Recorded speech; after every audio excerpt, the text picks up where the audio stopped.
Ce dont je vais vous parler, vous ne le verrez sur aucune carte du monde ou bien dans aucun livre d'histoire. Très difficilement repérable, même par satellite, 550 mètres carrés de ferraille perdus en pleine mer à 13 km des côtes anglaises. Et pourtant, c'est bien d'un pays dont je vous parle. Dirigé par un type un peu louche, anciennement dans le diamant, où il y a même eu la guerre et des tentatives de renversement de pouvoir. Ouais, parce qu'il y a vraiment eu un pouvoir en place dans ce tout petit pays. Il y a même une des plus grandes plateformes de téléchargement illégal qui a voulu la racheter. Tout ça sur le fond de Radio Pirate. Bienvenue dans l'histoire de l'incroyable plus petit pays du monde, j'ai nommé Sealand. Cette mini plateforme à 13 km des côtes anglaises où tout ce qui s'y est produit est juste totalement hallucinant. Mais avant toute chose, en accord avec les directives YouTube et l'aimable participation du meilleur logiciel de protection et bien plus encore, j'ai l'honneur de vous présenter NordVPN. Il vous suffit d'un clic pour être protégé grâce à NordVPN. Même un pingouin en serait capable. Évidemment, là, vous allez me poser une question hyper pertinente. Mais Tony, combien de serveurs et dans combien de pays est disponible NordVPN? Je vous répondrai déjà, question extrêmement pertinente. 10 points pour Gryffondor. 5300 serveurs dans 58 pays. Windows, Android, iOS, macOS, Linux. Écoutez-moi bien. Même votre télé peut utiliser NordVPN. Bienvenue au 21e siècle. Vous êtes dans le futur. Alors là, maintenant, je vais m'adresser à l'élite PC Master Race. Mise à jour entre serveurs colocalisés à 10 gigabits seconde. Kill switch automatique. Oui. Doublement des serveurs et chiffrement par écoulement. Oui. Fonction tunneling new génération avec protocole WireGuard. Alors, je sais pas si vous avez compris quelque chose. L'élite aura saisi. Ça, c'était vraiment pour les professionnels.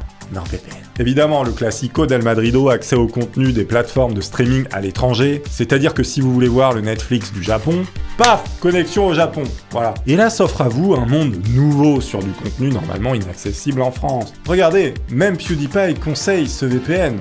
Incroyable. Disponible avec le lien qui est en description et qui s'affiche à l'écran évidemment. Vous aurez 73% de réduction sur un abonnement de 2 ans avec 4 mois gratuits. 30 jours satisfait ou remboursé. Tout est en description.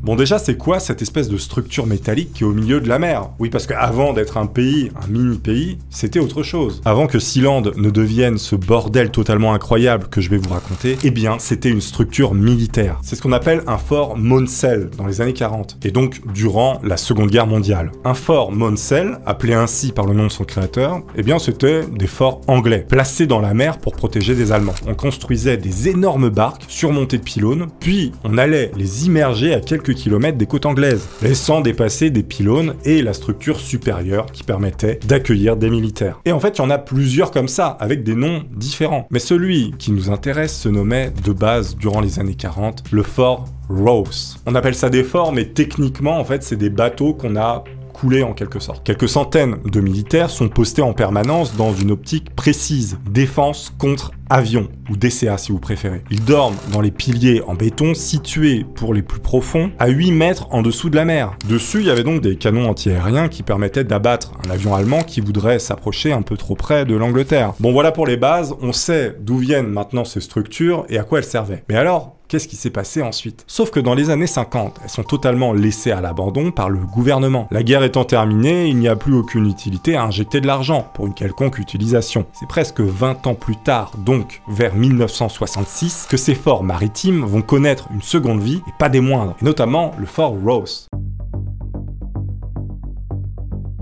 Patrick Roy Bates, ancien militaire dans l'armée britannique, il devient ensuite pêcheur. Patrick, lui, il avait une passion, c'était la radio pirate. Vous savez, ces radios non officielles qui diffusent ce que bon leur semble. Et il était notamment dans l'équipe de Radio City. Radio City, c'était une radio pirate qui, elle, émettait depuis un des forts en pleine mer qu'on a vu juste avant. Sauf que Radio City, elle était dans un fort qui s'appelait John Tower. Sauf qu'un jour, sur fond d'argent et de jalousie, notamment à cause d'un émetteur radio très cher, une attaque est organisée sur le fort par celui qui se revendique propriétaire et un des protagonistes de Radio City est tué. Bon, à partir de ce gros problème, Radio City cesse d'exister. En fait, Patrick a dégagé toute l'équipe, restant seul aux commandes sur le fort. Là, il va utiliser un équipement un peu spécial pour émettre sa nouvelle radio pirate qu'il nomme Radio Essex. Ce qui est incroyable en fait, c'est vraiment l'équipement qu'il a utilisé pour émettre. Sa nouvelle radio, il va l'émettre grâce à l'émetteur radio d'un avion de guerre qui traînait dans le fort depuis la Seconde Guerre mondiale, un Handley Page Halifax. Vous savez ces gros avions là? Ici c'est un quadrimoteur de la Royal Air Force de la Seconde Guerre mondiale. Le tout était branché sur des centaines de batteries de voitures et en guise d'antenne était utilisé un tube d'échafaudage, surplombé bien évidemment d'un drapeau pirate avec une grosse tête de mort. Et là pendant un an, Patrick va diffuser sa nouvelle radio tranquillement. Sa radio va changer de nom entre-temps, passant de Radio Essex à BBMS. En français, ça veut dire la meilleure station de musique. Oui, rien que ça. Bon, le mec avait un petit peu le boulard. Sauf que Patrick sent le vent tourner et dans le mauvais sens pour lui et sa radio. Il décide de changer de fort et d'en prendre un situé un peu plus loin, dans les eaux internationales. Et donc légalement, il n'est plus vraiment en Angleterre. Il prend soin, avant de débarquer sur le fameux fort Ross, qui lui est situé dans les eaux internationales comme je l'ai dit, de vérifier s'il a le droit de faire ça. Convoque des avocats, demande si c'est légal justement d'aller débarquer sur un fort et de se l'accaparer. Et visiblement, il a le droit. Rien ne l'empêche de prendre possession de ce fort. Il embarque dans son bateau de pêche avec sa bande de potes et se dirige vers le fort Ross pour en prendre possession. Dans le groupe, il y a aussi son fils et sa femme, Michel et Johan. Ils partent sur le fort Ross pour y vivre de manière permanente. On est encore en 1966, une année s'écoule tranquillement. Nous sommes maintenant le 14 août 1967 et une loi passe interdisant formellement aux radios de diffuser sur des structures maritimes, comme le fort que Patrick utilise. Sauf que Patrick ne l'entend pas de cette oreille. Il est dans les eaux internationales. Et à peine 20 jours après que cette loi soit votée, lui interdisant formellement sa radio pirate, donc le 2 septembre 1967, il déclare officiellement la principauté de Sealand créée.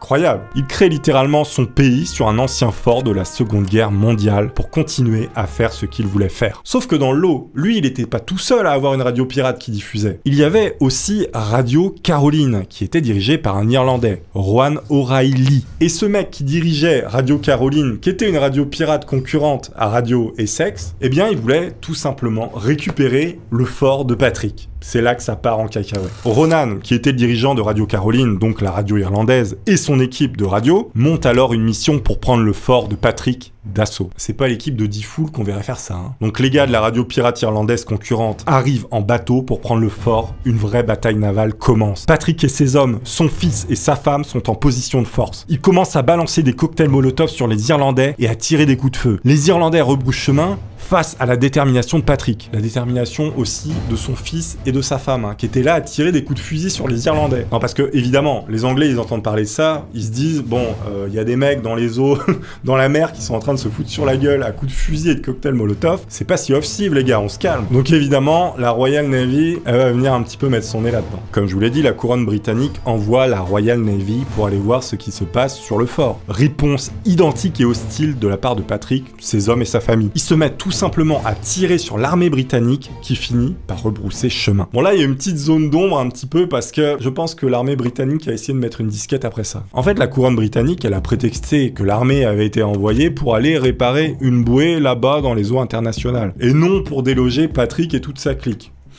Ouais, faut quand même imaginer le truc. Patrick, son fils, sa femme et quelques pecnos en train de fusiller la Royal Navy et de réussir à les repousser. Je pense que ce moment vraiment devait être magique. D'ailleurs, après ça, ils sont arrêtés et inculpés pour possession d'armes par un tribunal d'Essex. Alors l'Essex, pour ceux qui savent pas, c'est un comté qui est au nord de Londres. Sauf que le tribunal britannique dit, bah non, nous on peut rien faire, ça s'est passé dans les eaux internationales, c'est pas vraiment de notre ressort. Et ils finissent par abandonner toute poursuite ou même tentative pour récupérer le fort, qui était tout simplement pas dans leur pays, donc c'est pas à eux de s'en mêler. Et c'est là qu'entre en jeu un nouveau personnage complètement incroyable et qui va foutre le bordel, Alexander Gottfried Alkenbach. Alexander, c'est avant tout un professeur, un docteur en économie, mais aussi un businessman. Il est nommé par Patrick, donc qui est le roi de Sealand, premier ministre de la plateforme. De par ses connaissances, en 1975, il rédige la constitution de Sealand. Et Sealand va commencer justement à devenir un véritable pays. Des pièces de monnaie sont également créées. Le dollar sealandais, qui est tout simplement indexé sur le cours du dollar. On crée aussi un hymne national qui est pas mal du tout et un passeport. Petit passage de l'hymne national.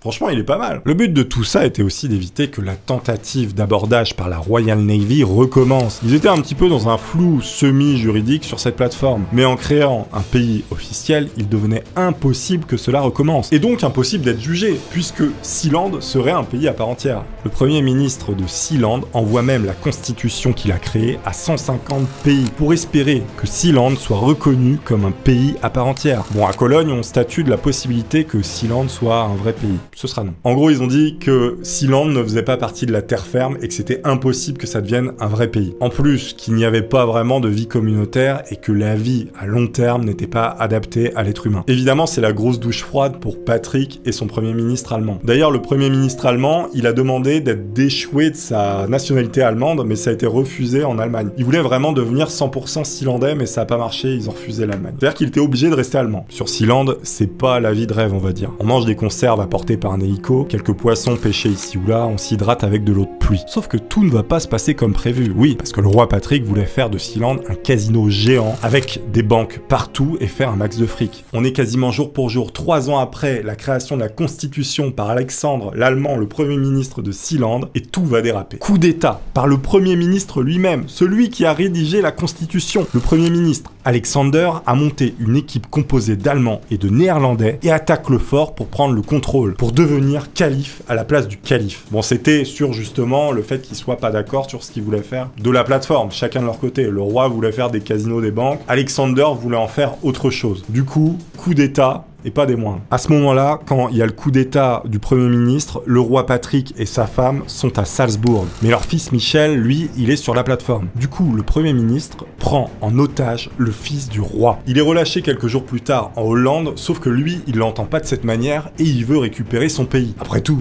c'est lui le prince. Michel monte à son tour une équipe. Les mecs arrivent littéralement en hélicoptère de combat pour reprendre le fort. Le pilote de l'hélico, lui, n'est ni plus ni moins qu'un cascadeur qui a joué dans les films de James Bond. Évidemment, le Premier ministre, lui qui est sur la plateforme et qui avait fait le coup d'état, il voit arriver un hélico de combat avec un prince bien énervé, assis à côté de lui, le cascadeur de James Bond qui pilote comme jamais, ils se rendent directement.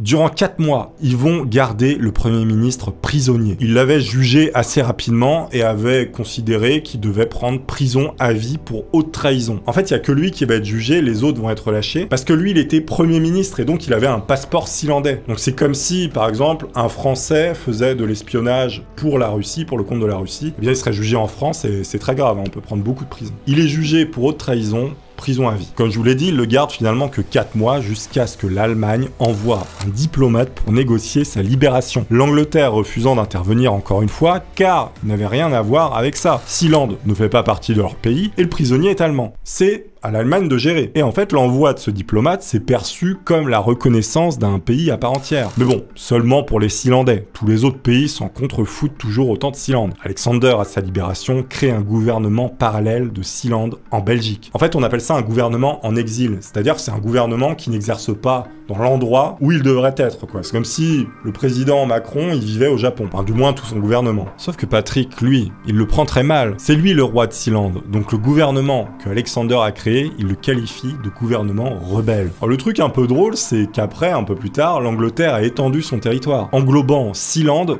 dans le pays. Mais en fait, aujourd'hui, ils disent trop rien sur Sealand. Ils laissent faire pour éviter les problèmes, parce que les mecs sont un peu chauds. En même temps, les mecs débarquent en hélico de combat et ils tirent sur la Royal Navy, hein. Je veux dire, faut y aller doucement. Visiblement, Alexander, le premier ministre déchu, lui avait pour idée de créer des boîtes aux lettres sur Sealand. C'est-à-dire héberger des sociétés qui ouvriraient juste une adresse sur Sealand pour, évidemment, ne pas payer d'impôts et des raisons fiscales. Et lui, il récupérerait de l'argent, voilà. Donc les sociétés, elles paieraient beaucoup moins cher Sealand que dans n'importe quel pays, hein. D'ailleurs, Sealand ressort dans les noms de l'affaire Panama Papers. Alors, les Panama Papers, c'est la fuite de presque 12 millions de documents d'un cabinet d'avocats qui stipule justement les noms et informations de 214 000 sociétés offshore. Autant vous dire que c'est pas ces mecs qui paient leur redevance télé, hein.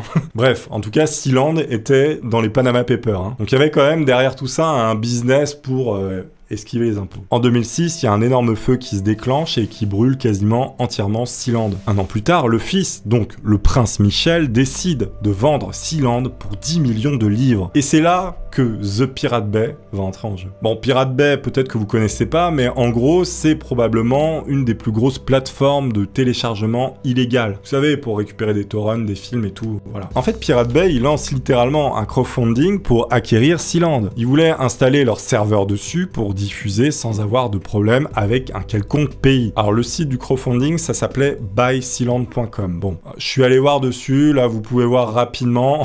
Ça a été racheté par un mec, visiblement, qui fait du foot casino chelou, voilà, il s'est dit pourquoi pas, hein. Ça n'a plus rien à voir, hein. Maintenant c'est un site d'arnaque. Donc The Pirate Bay voulait récolter 2 millions de dollars ou 2 millions de livres pour acheter Sealand. Négocier un peu le tarif, hein, évidemment. Sauf que le prince Michel, il refuse de leur vendre parce que bon, ça colle pas vraiment avec ses idées. Il a un petit peu d'éthique quand même. Aujourd'hui, les Sealanders, comme on les appelle, survivent comme ils peuvent en vendant un tas de trucs. Attrape-couillon, mais rigolo. Ouais, parce qu'en fait maintenant, Sealand, ça fait partie du Royaume-Uni, hein. C'est plus du tout indépendant. Je vais vous montrer rapidement ce qu'ils vendent, vous allez voir. Bon, là on est sur le site, voilà, le site est très bien, il bug pas, il fonctionne. Et en fait, vous pouvez acheter des titres de noblesse, c'est-à-dire vous pouvez devenir lord, baron, machin truc pour 40 balles. C'est-à-dire tu choisis une option, moi je veux être lord par exemple, je peux être lord standard ou premium, hein. Voilà, vous avez un petit peu des choix. 17 € pour que ce soit encadré. Vous pouvez aussi acheter un bout de Sealand pour 24,99 $, 24,99 €. Une carte d'identité de Sealander, 30 balles. Une adresse mail personnalisée, c'est-à-dire que pour votre boulot, vous dites, regardez, je suis Sealander, j'ai une carte. Enfin, j'ai une boîte mail, je veux dire. Vous pouvez être aussi comtesse, et puis je crois que vous pouvez être duc, ça coûte encore plus cher, c'est dans les 500 €. 592 € pour devenir duc sans les options, regardez. Avec les options, on arrive à 639 €. Vous pouvez devenir sœur, vous pouvez devenir ce que vous voulez. Vous avez des t-shirts, des timbres. Alors je sais pas si une lettre passerait avec un timbre de Sealand. 9 €. J'aimerais bien essayer. Vous pouvez acheter la constitution de Sealand pour 8 €. Des porte-clés. Bon voilà. Le drapeau, il y a des goodies. Je pense que je vais m'acheter le truc de Lord, hein, parce que j'ai envie d'être Lord, voilà. Bon, tout ça pour vous dire que c'était une histoire incroyable, j'ai kiffé, je connaissais depuis longtemps mais je voulais en faire une vidéo assez précise, j'ai fait pas mal de recherches. Pour soutenir, évidemment, si vous avez apprécié, partagez cette vidéo avec du monde, je pense qu'ils apprécieront aussi. Et puis évidemment, le classique, mettez des pouces, vous savez que pour le référencement ça aide beaucoup, ça aide la chaîne, merci à tous. J'espère que vous avez apprécié autant que j'ai kiffé faire cette vidéo. Je vous dis à la prochaine pour de nouvelles aventures, portez-vous bien d'ici là, et puis au revoir.